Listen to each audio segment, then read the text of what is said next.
Olá, tudo bem? Paz. Tenho uma palavra de Deus para compartilhar com você na reflexão de 17 de maio, cuja leitura do dia é em 1 Coríntios, capítulo 14, e também 1 Samuel, capítulos 1 e 2. E quero pedir que você abra sua Bíblia em 1 Coríntios, capítulo 14. Vamos meditar a partir do verso 26, que nos diz assim, na santa e poderosa palavra de Deus: Que fareis, pois, irmãos, quando vos ajuntais? Cada um de vós tem salmo, tem doutrina, tem revelação, tem língua, tem interpretação. Faça-se tudo para edificação. E exatamente isso. Nós precisamos nos reunir para a edificação da igreja. Nós precisamos congregar para a edificação. Só que, vamos pensar um pouquinho. Não é incomum nos depararmos com pessoas que participam de atividades coletivas com os irmãos, com uma motivação egoísta, tá? Direcionada a si mesmo, com uma postura de consumo. Estou ali assistindo, estou ali querendo receber, desejando ser servido por Deus e pelos irmãos. E infelizmente isso acontece muito. Já aconteceu comigo, lamentavelmente. E se não vigiar, a carne inclinada ao pecado, ela vai tentar me levar novamente para participar dos cultos com a motivação errada. E é claro que a reunião dos crentes, a Assembleia dos Santos, a congregação dos discípulos, ela glorifica a Deus com a motivação certa. Ela é para a glória de Deus. A igreja em si é para a glória de Deus. E falo aqui, entenda, igreja, a reunião dos servos de Deus, tá? O coletivo dos servos de Deus. Não estou falando do local onde os irmãos se reúnem. Se eu não me engano, eu comentei sobre isso na reflexão por uma igreja cristã. Eu tenho uma vaga lembrança. Efésios 3, 20 e 21 nos diz assim: Ora, aquele que é poderoso para fazer tudo muito mais abundantemente além daquilo que pedimos ou pensamos, segundo o poder que em nós opera, a esse glória na igreja, por Jesus Cristo, em todas as gerações, para todos sempre. Amém. Então, a manifestação em si da igreja como corpo, como corpo de Cristo, como extensão do ministério de Cristo aqui na Terra, por Cristo estar na sua igreja, pela igreja ser o corpo de Cristo, a igreja por si só, ela glorifica a Deus. Então, a nossa reunião, ela precisa ser para a glória de Deus, como nosso serviço, ainda que o serviço externo, vamos chamar assim, numa tarefa de evangelização, ela precisa ser para a glória de Deus. Nosso serviço externo, discipulando outros irmãos, precisa ser para a glória de Deus. Então, tudo para a glória de Deus, tá? E aí eu me lembrava de duas canções. Eu vou misturá-las aqui,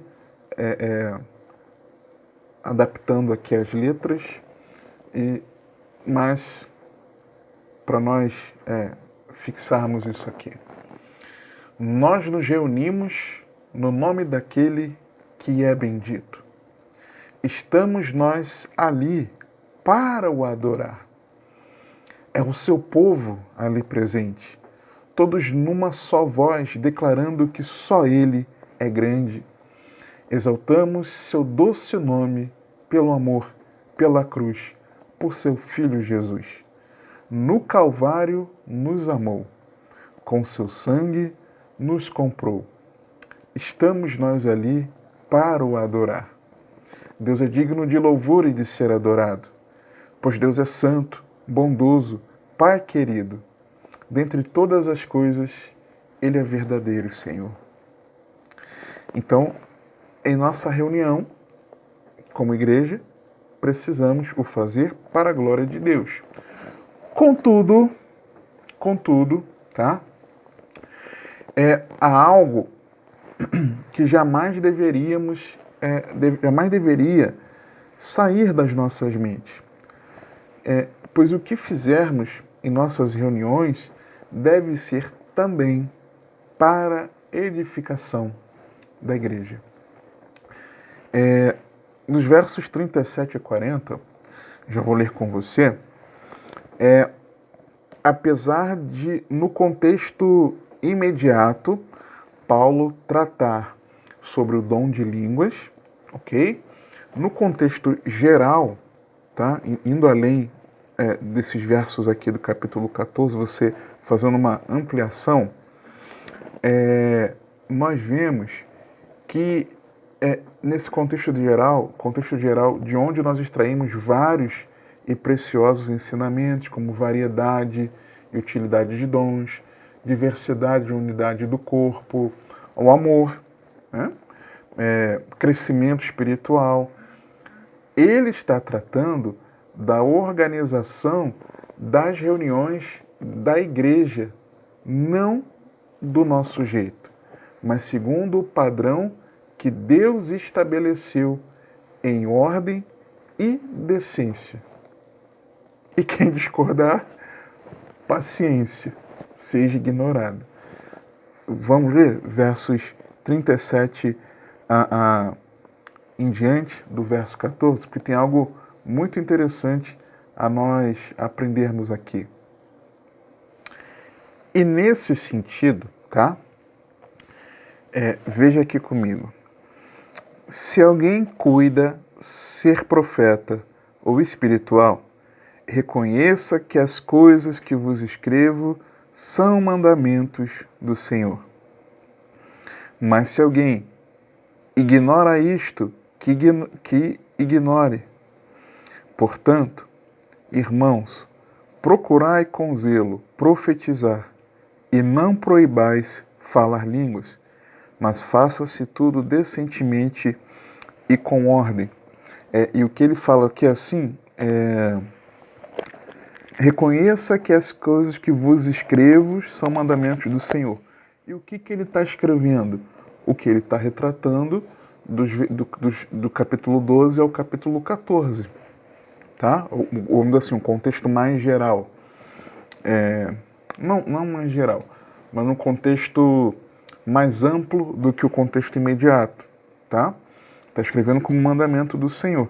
Mas se alguém ignora isto, quando bota assim, que ignore, não é que ignore o que ele está falando, mas que o entendimento do que está no grego é que ignore a ele que está desprezando, ignorando o mandamento, a ordem e decência. Tá? Então, faça-se tudo decentemente e com ordem, do verso 40, faça-se tudo para a edificação, do verso 26. Ter a ordem e a decência é você organizar conforme os mandamentos do Senhor, o que Paulo está normatizando nesses capítulos, e isso significa reunir-se para edificação. E aí é muito importante você acompanhar comigo a respeito da edificação. Nós enxergamos a importância da edificação. A edificação, ela é um processo. Ela não é algo assim, imediato, instantâneo, tá? É o processo.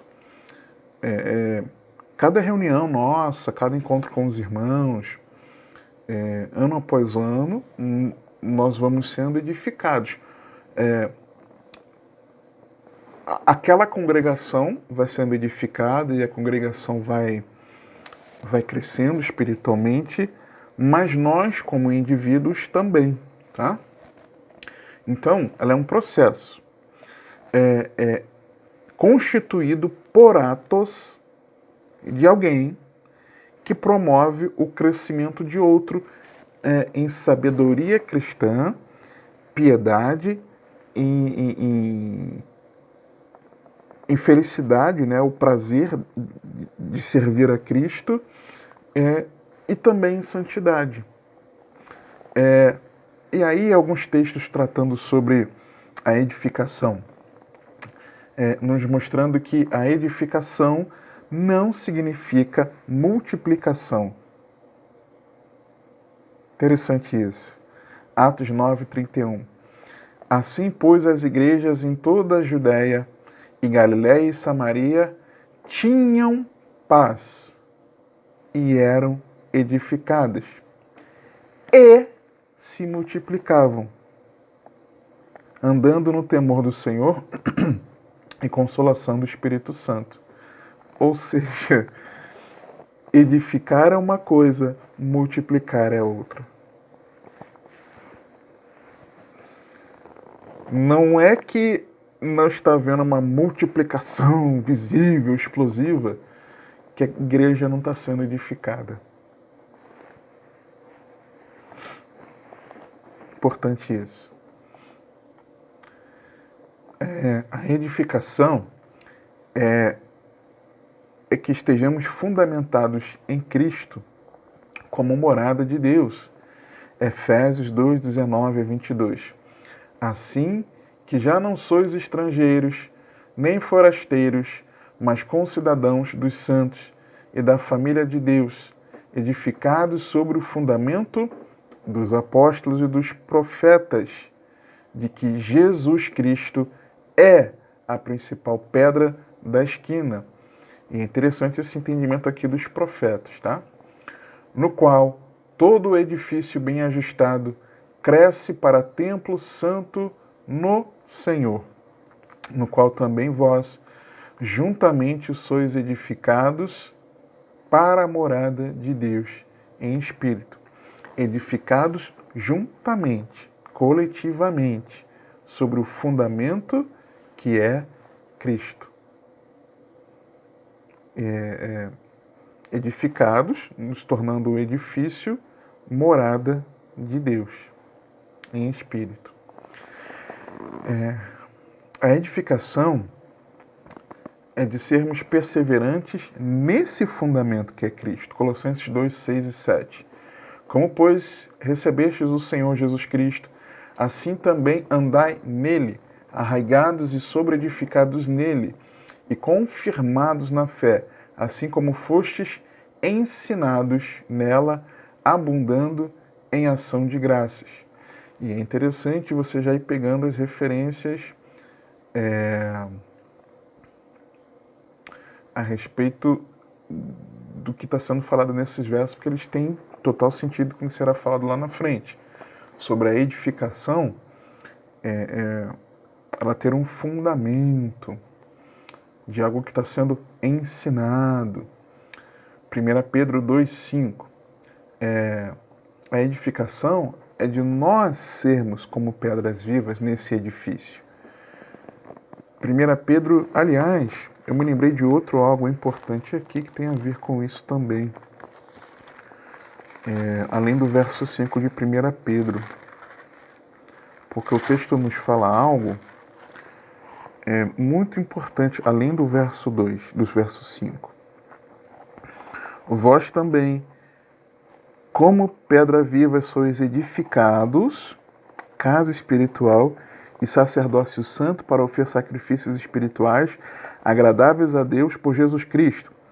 Por isso também na Escritura se contém: eis que põe em Sião a pedra principal da esquina, que falamos lá de Efésios, eleita e preciosa, e quem nela crer não será confundido.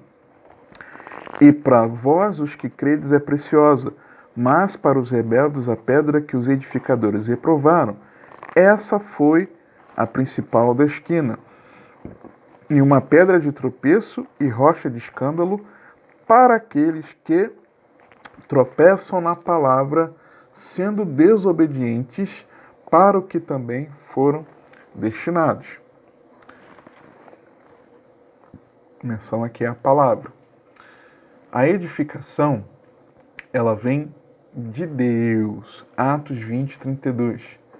Agora, pois, irmãos, encomendo-vos a Deus e a palavra da sua graça, a Ele que é poderoso para vos edificar e dar herança entre todos os que são santificados. Então, Paulo se despedindo dos irmãos, dos anciãos da igreja de Éfeso, ele expressa de como os ensinou na palavra, de testemunhou de Cristo, do Evangelho, de como os ensinou todo o conselho de Deus, e aqui estava os encomendando a Deus e a palavra. A Deus que é poderoso para edificá-los. Guarda isso. 1 Coríntios 3, 9, a edificação, ela vem de Deus, mas nós cooperamos com Deus, porque nós somos cooperadores de Deus. E é interessante, e edifício de Deus, porque nós somos cooperadores de Deus, vós sois lavouras de Deus e edifício de Deus. E eu me lembrei, e o Senhor está me fazendo lembrar aqui, porque tem a ver com a conclusão da nossa reflexão, de como os textos eles se interligam em algo que eu não tinha me atentado antes. Mas eu estou me atentando agora, enquanto eu estou falando com você. O Senhor está me fazendo me atentar. 1 Coríntios 3, começa a falar da dissensão dos irmãos, que eles são carnais, não espirituais. Aí ele diz, por causa da dissensão, eu sou de Paulo, eu sou de Apolo.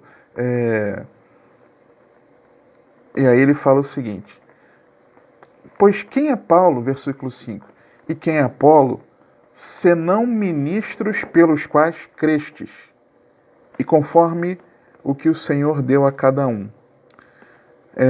Ministros do quê? Os irmãos creram no quê? Naquilo em que eles foram ministros. Ministros de quê? O que Apolo fez quando esteve em Corinto? O que Paulo também fez quando esteve em Corinto? Eu plantei. Como é que Paulo plantou? Apolo regou. Como é que Apolo regou? Mas Deus deu o crescimento. Por isso, nem o que planta é alguma coisa, nem o que rega, mas Deus que dá o crescimento. Plantar e regar de algo que é e que foi semeado. E qual é a semente?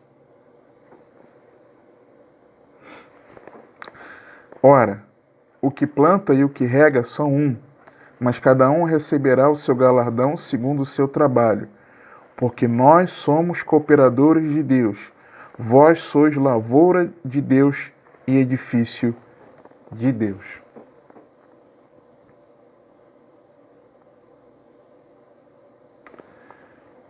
Deus está me fazendo enxergar um detalhe aqui em todos esses textos, que no final eu vou te dizer mais claramente. Aí continua, dos versos 10 a 14, é de que na edificação, é preciso zelo. Segundo a graça de Deus que me foi dada, pois eu, como sábio arquiteto, o fundamento. Que fundamento é esse que Paulo colocou? E outro edifica, Senhor, tu és maravilhoso. E outro edifica sobre, tô aqui. Maravilhado. Pois eu, como sábio arquiteto, o fundamento. E outro edifica sobre ele. Mas veja cada um como edifica sobre ele. Porque ninguém pode pôr outro fundamento, além do que já está posto, o qual é Jesus Cristo. E se alguém sobre este fundamento formar um edifício de ouro, prata, pedras preciosas, madeiro, feno, palha, a obra de cada um se manifestará, na verdade o dia a declarará, porque pelo fogo será descoberta e o fogo provará qual seja a obra de cada um. Se a obra que alguém edificou nessa parte permanecer, esse receberá galardão. Que maravilha, meu Senhor. A edificação, ela é pelo exercício de dons ministeriais. Efésios 4, versos 11 a 16. E ele mesmo deu uns para apóstolos, e outros para profetas, e outros para evangelistas, e outros para pastores e doutores, mestres, querendo o aperfeiçoamento dos santos para a obra do ministério, para a edificação do corpo de Cristo. Dá uma pausa aqui. Aleluia. A palavra de Deus é tremenda. O que é de comum, de ferramenta, que os apóstolos usaram? Aliás, eles foram peça fundamental para construção dessa ferramenta, digamos assim, que utilizamos nos dias de hoje para a nossa edificação. No ministério dos profetas, e eu entendo aqui que o profeta não é o eis que te digo, mas o profeta aqui, em outros textos no Novo Testamento, ele tem o sentido do pregador, tá? O evangelista também, dos pastores, que aconselham, que encorajam, que exortam, e daqueles que são os mestres e que ensinam. Qual é a ferramenta comum de todos esses? Para aperfeiçoar a igreja, para a obra do ministério, para a edificação do corpo de Cristo. Qual é a ferramenta comum deles? Meu Deus. E eu não enxerguei isso preparando a reflexão. Eu estou enxergando agora falando com você. Meu Deus. Aleluia. Até que todos cheguemos à unidade da fé e ao conhecimento do Filho de Deus. Como é que nós conhecemos o Filho de Deus? Me diz. Onde nós conhecemos o Filho de Deus? Ai, Senhor, a homem perfeito, à medida de estatura completa de Cristo, para que não sejamos mais meninos inconstantes, levados em roda por todo o vento de doutrina, pelo engano dos homens que com astúcia enganam fraudulosamente.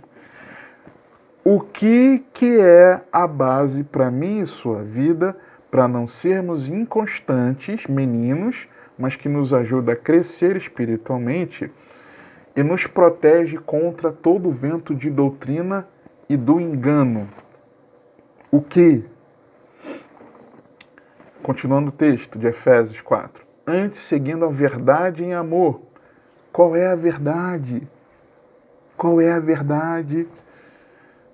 Cresçamos em tudo naquele que é a cabeça, Cristo, do qual todo o corpo bem ajustado e ligado para auxílio de todas as juntas, segundo a justa operação de cada parte, faz o aumento do corpo para a sua edificação em amor.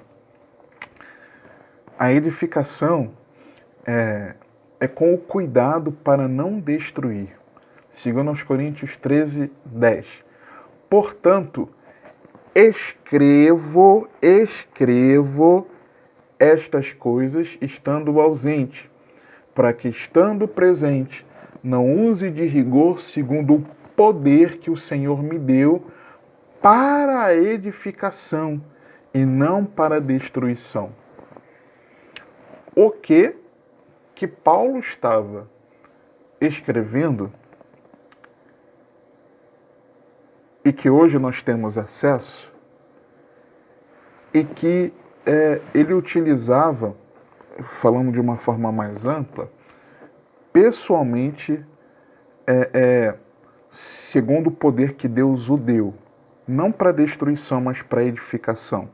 O que é que ele utilizava e que ele escreveu? E o que significa isso que ele escreveu para nós nos dias de hoje? Ok? Essa edificação é com cuidado para não destruir. Com cuidado para não destruir. Então, os dons ministeriais, precisamos colocá-los em prática sim, mas com o cuidado para não destruir. Tá? Então, muito cuidado. É para edificação, não é para destruição. E muitas vezes nós, no zelo da edificação, acabamos por destruir. O excesso de zelo, ele muitas vezes pode ser destrutivo. Mas vamos lá. A edificação, porque Jesus morreu por nós. 1 Tessalonicenses 5, 8 a 11. Mas nós, que somos do dia, sejamos sóbrios, vestindo-nos da couraça da fé e do amor, e tendo por capacete a esperança da salvação, porque Deus não nos destinou para a ira, mas para a aquisição da salvação por nosso Senhor Jesus Cristo, que morreu por nós, para que quer vigiemos, quer durmamos, vivamos juntamente com Ele. Por isso, exortai-vos uns aos outros e edificai-vos uns aos outros, como também o fazeis. Qual ou seja, vamos antes aqui, né? Tô tão empolgado aqui com o que o Senhor tá me falando em cada texto que ele não tinha me falado antes, enquanto eu preparava, tá falando agora, enquanto eu tô lendo com você, mas vamos lá. A edificação, ela tem um porquê. Por que você deve ser instrumento para a edificação do seu irmão? Porque Jesus morreu por nós. E morreu por nós para que dormamos nele, ou estejamos vivos no seu retorno, nós vivamos juntamente com ele para sempre, tá? Mas, o que é um instrumento utilizado para que nós possamos encorajarmos uns aos outros, edificarmos a nossa fé, que nos versículos anteriores de 1 Tessalonicenses 5, Paulo ele diz que os irmãos sabiam muito bem, tratando ali de que o dia do Senhor viria como ladrão à noite, mas não para aqueles que estavam na luz, tá? O que eles sabiam muito bem e que, por saber muito bem, eles estavam sendo lembrados ali e podiam, então, com isso, exortar, encorajar uns aos outros e edificar uns aos outros. Qual é esse instrumento? A edificação, ela precisa ser intencionalmente. Olha o que o texto diz, Efésios 4, 29. Não saia da vossa boca nenhuma palavra torpe, mas só a que for boa para promover a edificação, para que dê graça aos que a ouvem. O que tem que sair da nossa boca como uma boa palavra para promover edificação? te dar uma dica. São os nossos ideais? Não. Não. Acho que você já está entendendo. Mas a edificação, ela precisa ser intencional. Eu não vou falar algo torpe, mas eu vou falar algo bom para a edificação. Então eu tenho que ser intencional em de evitar aquilo que não vai edificar, mas para dizer o que vai edificar. A edificação precisa ser intencional. Eu preciso estar com o irmão e, estando com ele, ser intencional no que eu vou dizer para que ele seja edificado. Tá? A edificação, ela precisa ser em amor. 1 Coríntios 8, 1 a 3. Ora, no tocante a coisas sacrificadas aos ídolos, sabemos que todos temos conhecimento, ou a ciência. O conhecimento incha, mas o amor edifica. E se alguém cuida saber alguma coisa, ainda não sabe como convém saber. Mas se alguém ama a Deus, esse é conhecido dele. Qual é o contexto desses versos? É o contexto que Paulo está falando de como a questão de comer alimentos sacrificados aos ídolos estava trazendo problemas, contenda, e poderia gerar tropeços naqueles de consciência mais fraca.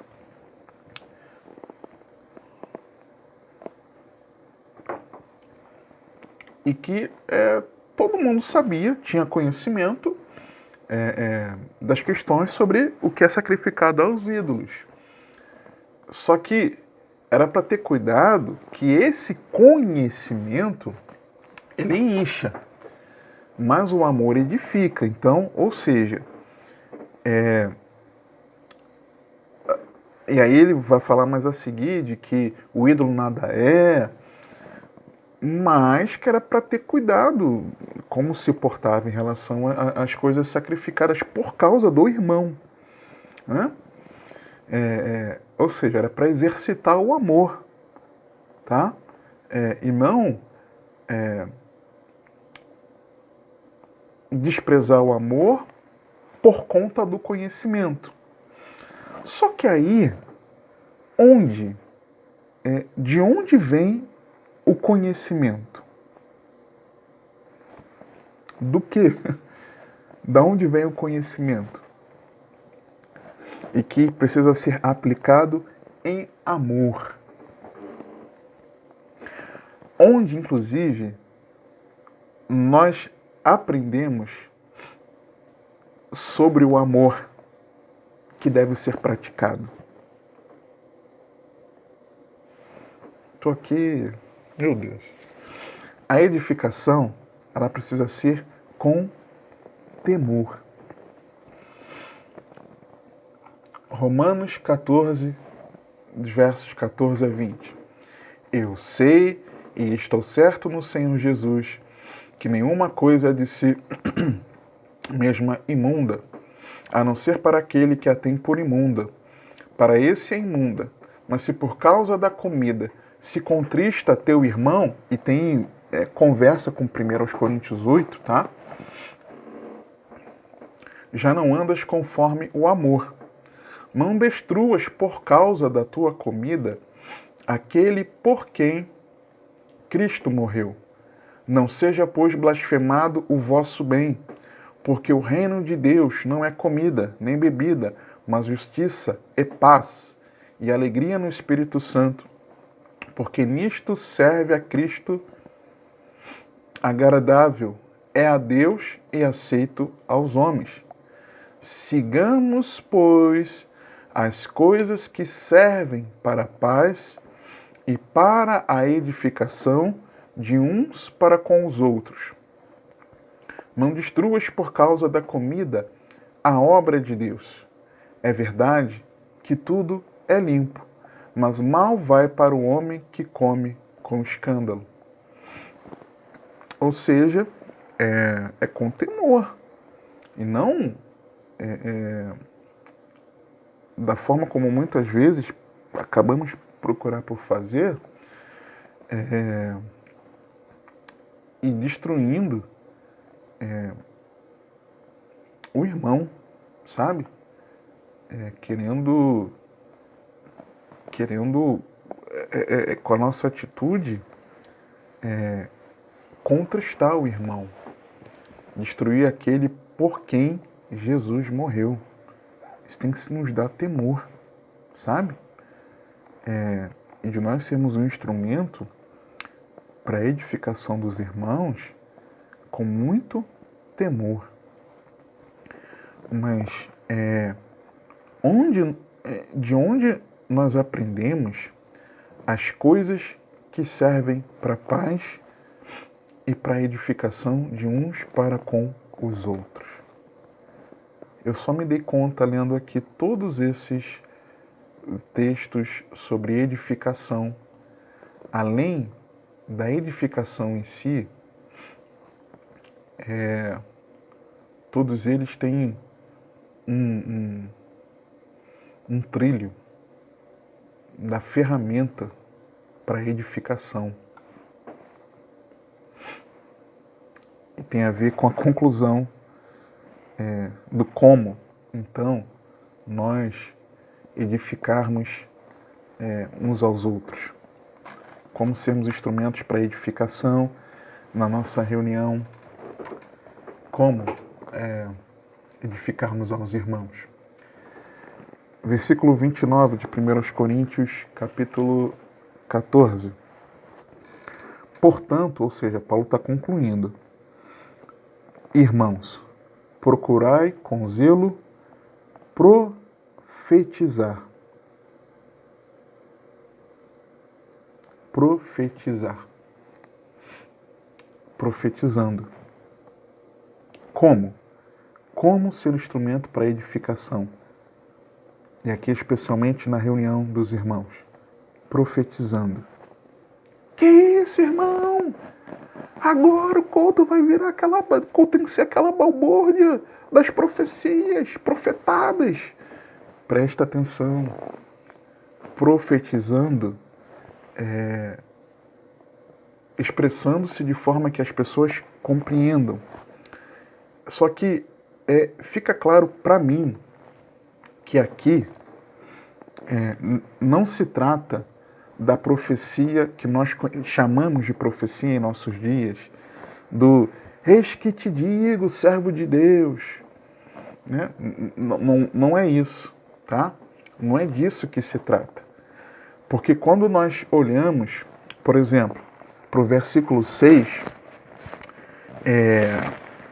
fica muito claro que o que hoje nós chamamos de profecia, do eis que te digo, aqui nesse contexto, já está expresso na revelação e no conhecimento. Olha o que diz o verso 6. E agora, irmãos, se eu for ter convosco falando em línguas, que vos aproveitaria se não vos falasse ou por meio da revelação ou da ciência, do conhecimento, ou da profecia ou da doutrina?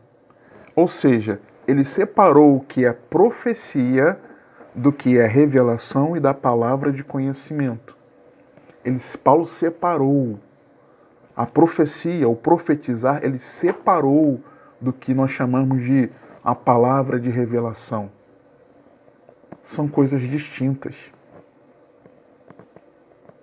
Profecia aqui não é aquela revelação, não é em que infelizmente alguns forçam a barra, que existe, é bíblico, mas que alguns forçam a barra, fazem pela emoção, e às vezes não é emoção humana, tem uma influência maligna, mas que existe sim e é bíblico, que hoje nós chamamos de profecia, mas não é aqui no texto.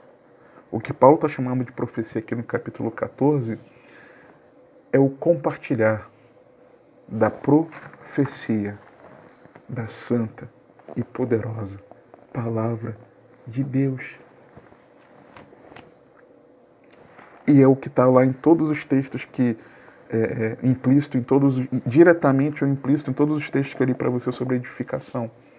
A edificação é por meio da palavra de Deus. Da palavra de Deus. Da palavra de Deus.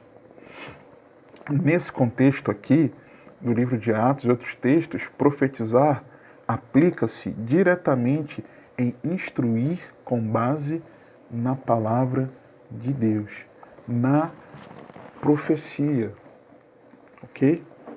Na palavra.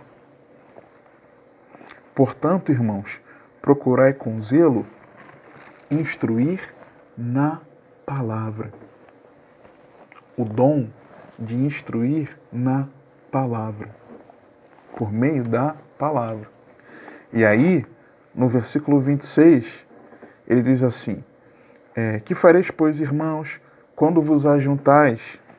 Cada um de vós tem salmo, doutrina, ensino, revelação, que precisa passar pelo crivo da palavra de Deus, tem língua, que precisa ter interpretação, não vou ler aqui, mas precisa de ter interpretação, e essa interpretação precisa passar pelo crivo da palavra. Faça-se tudo para edificação, por meio da palavra. E aí, versos 1 a 3, nós vemos a importância de ir além da entrega a Deus, mas falar também aos homens para a edificação. No verso 4,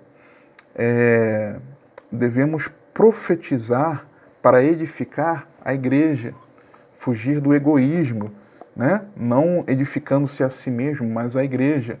No verso 5, nós vemos que precisamos pensar na coletividade da igreja, quando ele diz aqui, eu quero que todos vós faleis em línguas, mas muito mais que profetizeis. E o profetizeis é de instruir na palavra. Aí ele fala no final, para que a igreja receba edificação. É pensar no coletivo. Dos versos 7 a 11, quando ele fala da trombeta, do som certo, dos instrumentos, ele fala das palavras bem inteligíveis.